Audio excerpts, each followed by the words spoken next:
Hello, Circuit Riders. Welcome back.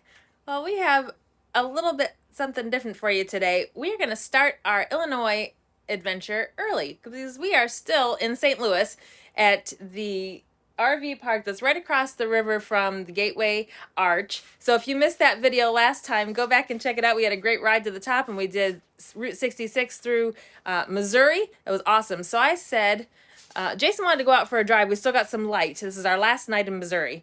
And we said, let's do a little bit of the Illinois Route 66 as far as we can in a couple of hours. And then when we drive by in the RV tomorrow, we'll already know what we're looking at because it'll be hard to pull over with the RV tomorrow. So let's see what we can do on Route 66 tonight.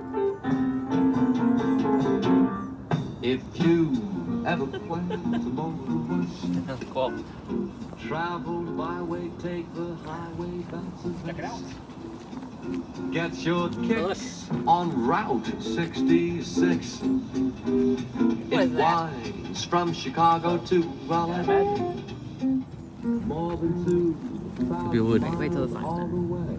come down Route 66 from there. Get your kicks on Route 66. This is the bridge. Our first stop on Illinois Route 66 is the Old Chain of Rocks Bridge. It's right across, it actually crosses the Mississippi River from Missouri into Illinois. So this is one of the earliest spots to cross into Illinois on the route. This was the 1936 alignment, came across this bridge. Now this bridge is special today because it's no longer functioning as a car bridge. They've rebuilt the bridge about a half a mile up the river, and that's what we just crossed right now. So they've made this into a pedestrian and bike path and a very nice little park here. And you can walk down here and see the river. And I guess there's something really unique about how they built this bridge. Let's see if we can see it. Oh, we're walking on Old Route 66. That's so fun.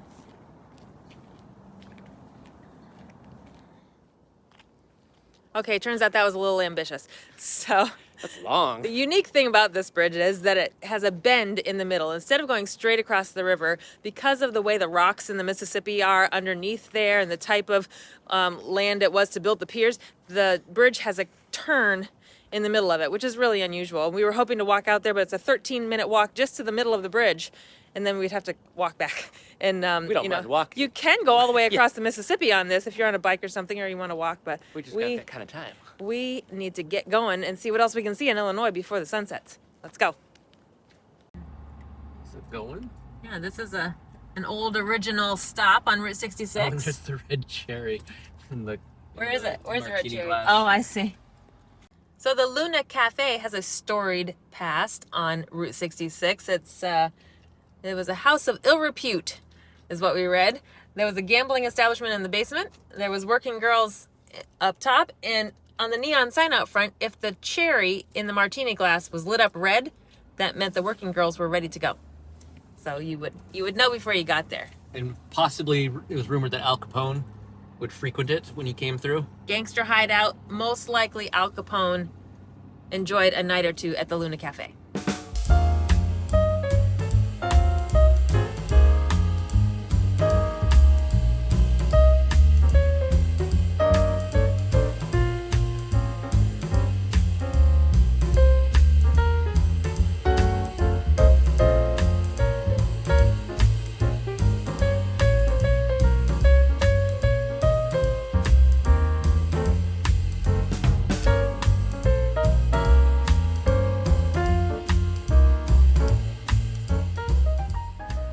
Here's a really nice sign detailing the different alignments of Route 66 and the years. Wow, 1977, that's really late. We're gonna diverge off of 66 just a little bit because we wanna see a giant muffler man. You've probably heard of these things or seen them. They're all basically the same guy in the statues and they're just dressed differently. And then sometimes there's different, sorry, I'm trying to get out of Jason's way. No, I'm good.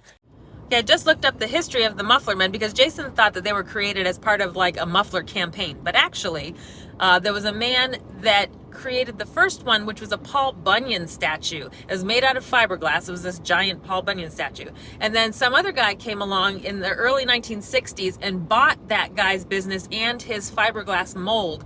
and he's the one who began churning out all these different ones, and he marketed them to particularly auto and tire shops as a way to promote their businesses. So that's where the name Muffler Men comes from. But they weren't originally intended to have anything to do with mufflers. It was just the second owner of the mold turned them out that way and marketed them that way. So I think I read that there's 60 of these still existing across the United States. And there are some other ones that are listed on the Muffler Man map that are not this mold. They're like other fiberglass molds. But anyway, there's one here, and oh, the pink elephant is here too. We actually see it. Okay, a second. So he's not holding anything. But you can see how he's designed to be. Does he I have guess a ponytail? he was designed to Oh, that's a originally. bird. He was designed to originally be holding an axe and as the Paul Barton type. I think that's what's. They all seem to have that one upturned hand and one down hand. They'd be to holding hold an axe things, right. or whatever they end up putting in But there. this is a little oddities place. There's a UFO and a pink elephant. Oh wait, there's all kinds of. Oh yeah, here's some more of the fiberglass statues too. Here, I'll drive by on All your right. side.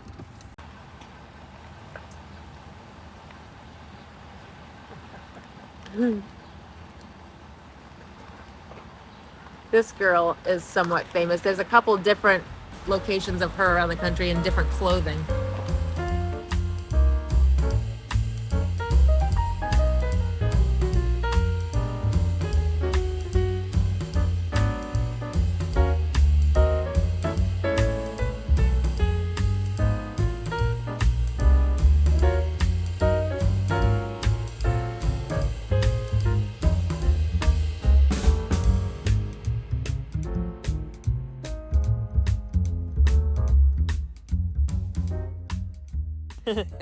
Here's another giant oddity on Route 66 in the town of Staunton, Illinois.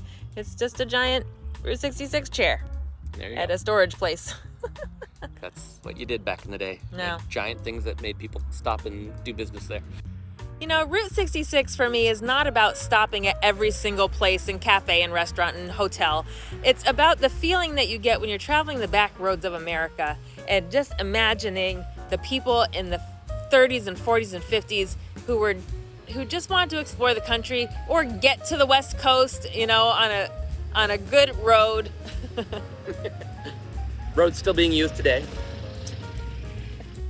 All right, the sun is setting now. I think we're going to be able to drive by a couple more spots on the way back to St. Louis, and then we'll pick this up tomorrow when we leave in our RV heading towards Chicago. We'll see what we can get while we're pulling the RV on Route 66.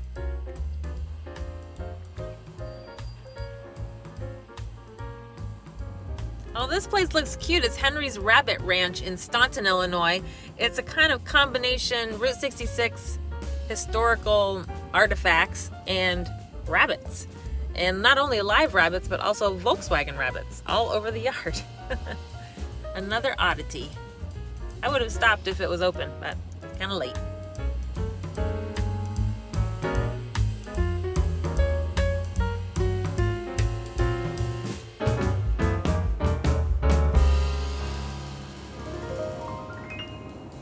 Okay, now we are on the road for real. We've got our rig behind us, you can see right here, and we've just left St. Louis. We are gonna buzz up the highway to where we left off last night on Route 66, and then we're gonna try to take the rig off onto old Route 66 and see as many sites as we can.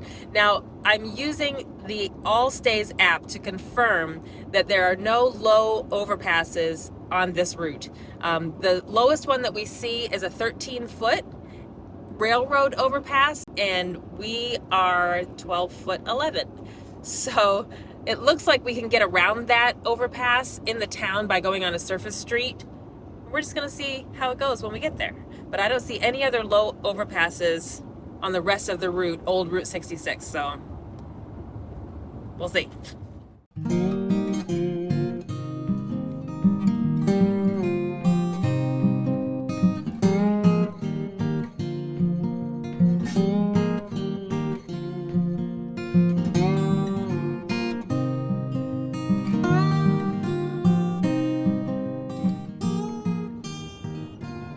Some advanced RV navigation here. Do not try this if you are an amateur RV navigator. We've been down dirt roads in the middle of fields. This is nothing. But even when you have to get off the highway to navigate into a truck stop or a gas station, you're navigating little roads, so we're not really afraid of little roads. We're just slightly concerned about low overpasses. But I've done my research on all stays, and I'm confident, and I know I have a confident driver here as well, which is also important.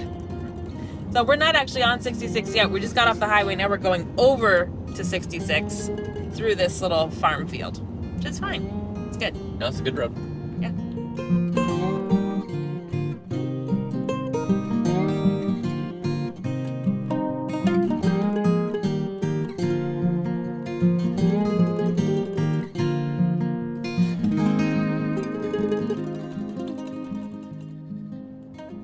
Illinois, where the beginning of Route 66 is, I've had this kind of feeling like if I was someone in the old days who wanted to drive the whole route, and I went to Chicago on purpose and started on the beginning of the route, and then I start driving through Illinois, you got the big city of Chicago, and then you're driving through these beautiful farm fields and nice landscape, and then you hit St. Louis, and that's great, and you go across Missouri, and you get to Tulsa, Oklahoma, which is a little different. The landscape's a little different there, but still a great city. And then you're driving across Oklahoma to Oklahoma City, and it's starting to get a little more flat and a little more deserty and dry and prairies.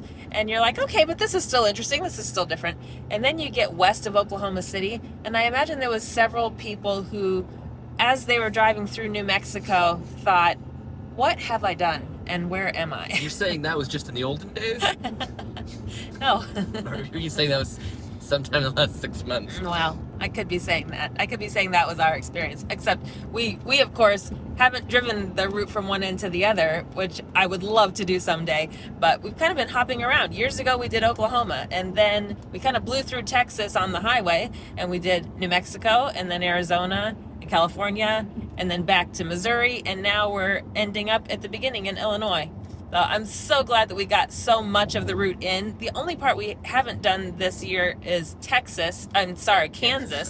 There's only a 13-mile stretch of Route 66 that goes through the very bottom corner of Kansas, right outside of Tulsa. So the next time we're in Tulsa, Oklahoma, we'll be sure to drive some Kansas 66. Stretch. 1926 to 30. But it just goes down. Yeah. Yeah, The Route 66 1926 to 30 alignment goes down that little road. We will not be taking. Here's what it looks. Oh yeah, it's So that little it kind side. of goes down there. And there it is again. You can see it from our.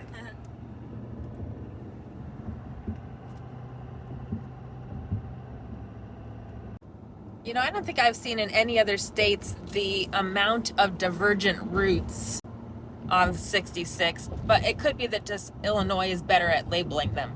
So we've seen several places where it'll say the 1926 alignment turns this way, but the 1930 alignment goes straight, or there's the 1940 alignment that, is a different way. So that's really nice to have it so well labeled. Thanks, Illinois. That's a great job. So this town we're coming into of Carlinville, Illinois, is where that 13-foot railroad overpass is. So we've just pulled over so that we can put specific points on the map so that we can make sure we get through this town safely. And there's several things to see on 66 right in the town. This Macoupin County Courthouse here in Carlinville, Illinois, was built in 1870, but it was a bit of a boondoggle. The original budget for it was $50,000. It ended up, because of a corrupt judge and some other scandals, ended up costing the town $1.3 million.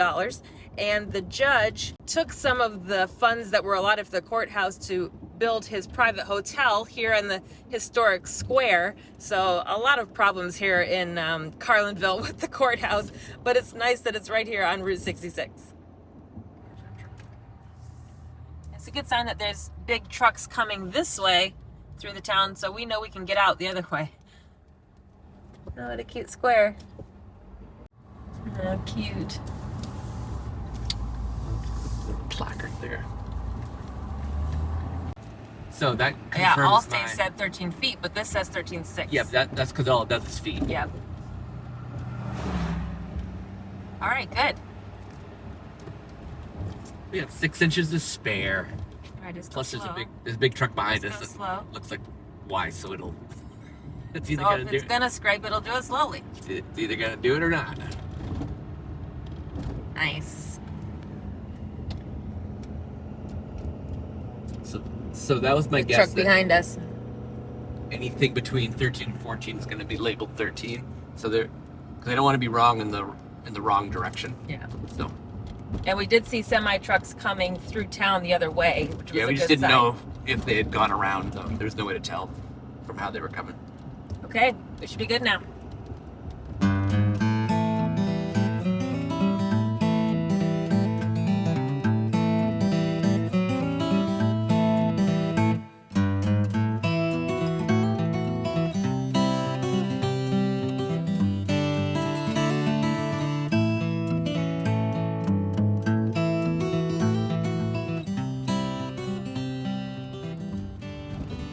These bricks were hand laid in 1931, but when we stop, I'm going to tell you a little bit more about this part of 66.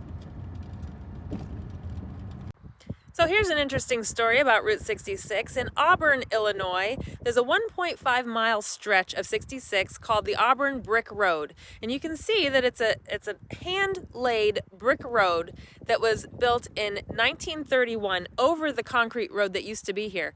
However, the interesting part is this was only Route 66 from 1926 to 1930. So these bricks were not here when 66 was aligned here. For some reason, in 1931, after 66 was realigned elsewhere, the town or the state, I don't know who did it, had this big project of hand laying these bricks on this 1.5 mile stretch of very rural farmland road. There's nothing here. There's no traffic. And so I've been looking online, and I had to search for quite a while before I found an article that said, yeah, we don't really know why this was done. There was no purpose for it. There's no records of why this big project was undertaken. However, the stretch of road is on the National Register of Historic Places because of the engineering component of laying all of these bricks. Nothing to do with Route 66. So just an oddity along the route that I wanted to stop and see. And it's a good excuse for a bathroom break.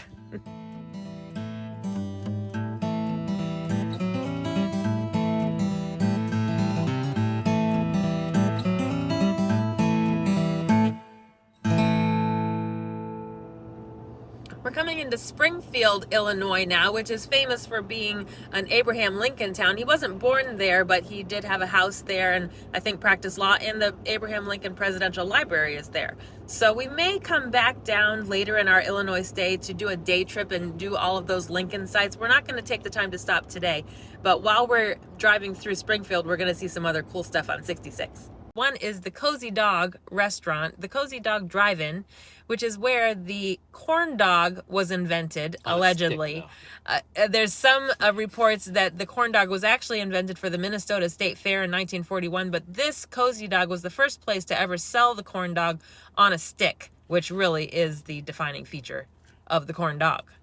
So You have to have a delivery system for the corn dog. right.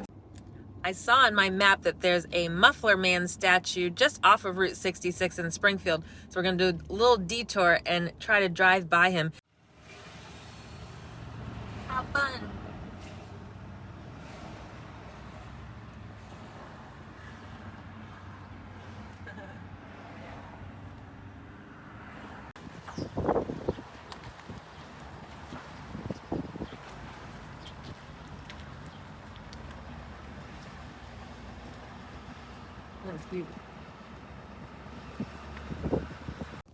There's hot debate going on in the truck right now about whether we should pull over for a corn dog at the Cozy Dog Drive-In. See, it's kind of a bad idea. It is the original.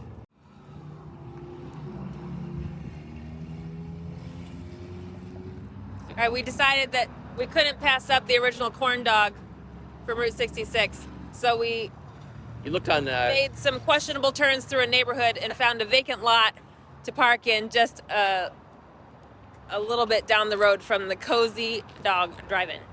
Well, you found used satellite view to see the lot. Satellite view is your friend if you don't know where you're going.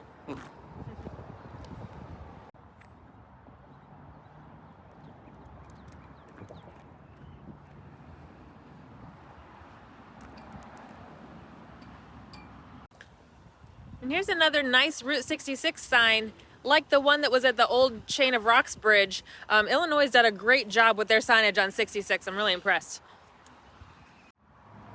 Cozy dog. See, that Muffler Man is supposed to have a flag. Windy. Yeah. Maybe they took it out. Yeah, that was what you saw on the sign, the Lauterbach. Yeah. And this is also a really good map showing all the different alignments. See the years? 1930 to 77, 33. This is where we came in, 1926.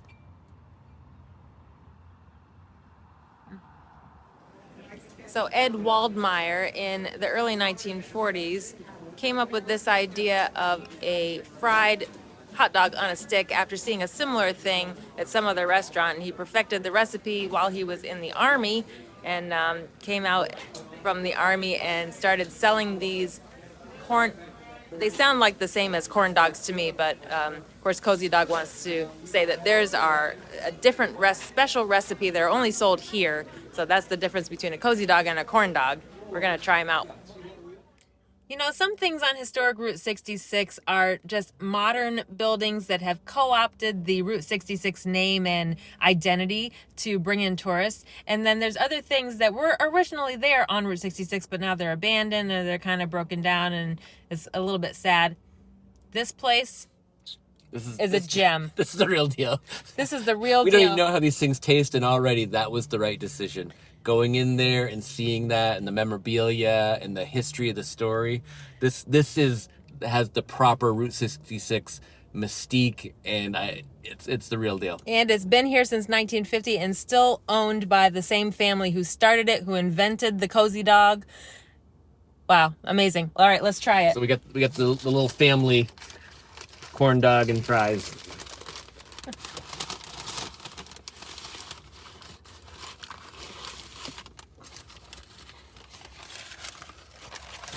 Let's start with that. So we're gonna dip one. Yeah. Let's see, a little mustard on the end there. I'm just gonna go with the mustard part for now. It's probably scalding hot. Crispy. That is pretty good. Does it taste any different than a regular corn dog? I mean, it's fresh. I'm not exactly super a fresh. corn dog aficionado. I am not either. I don't even actually know if I've ever eaten a whole corn dog. It's good. These fries look good too. They look like they're hand cut.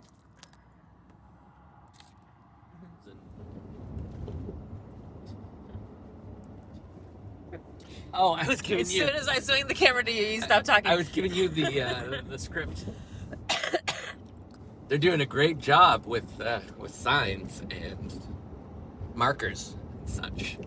Illinois really is on top of their Route 66 signage game. Yes, they are, Jason. Why do we thanks say for that, Lisa? note. What have we noted? What did you discover for the first time? Just because there's good signage. Look at this sign that we just passed for historic Route 66 and the Lincoln Highway. And it also says bike route Route 66. I have only ever seen these signs today in Springfield and now coming north out of Springfield. So I thought maybe Illinois has made a bike route along Route 66. That's very cool. Oh, and also yesterday when we were at the old Chain of Rocks Bridge in St. Louis, that was also part of the bike route. So I did see it yesterday. So that was on the Illinois side as well. It was on the Illinois side, yeah. So I thought maybe it was the Illinois state thing. But so I just looked it up, and no, it's the entire length of Route 66 from Chicago to Santa Monica, California. You can ride on your bike. Now, the caveat is that it doesn't always exactly follow historic 66 because of, you can't ride your bike on the interstate, or there might be heavy traffic conditions in the city. So in those places, it routes around it. But in general, it's following at least parallel to historic 66. You can ride your bike the whole way. I have not seen any signs for that in other states other than Illinois. So again, Illinois is up on their signage game for 66. All right, here's a historic 66 gas station. Here, if you can pull up right across from those pumps, I can get out your window. We can just hop out real quick. Sinclair dinosaur. Okay, yeah, let's hop out. I mean, you hop out. Oh, you're not even. Okay. Well, I can hop out too. That's how much time you want to take. No, you can see it on your side.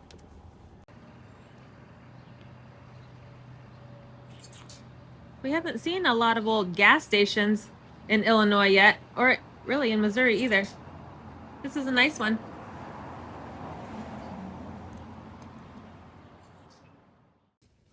Well, that's going to be it for our Route 66 drive in Southern Illinois today. We are going to diverge off of 66 now and go straight up to our Thousand Trails campground, which is about an hour and a half west of Chicago. Next time, we will do the beginning of Route 66 in Chicago and the northern part of the route. I'm so excited to finish this Route 66 that we've been doing all winter.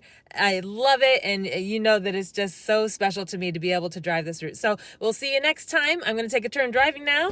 Jason's going to take a little rest. And I hope you have a great week. Bye, guys.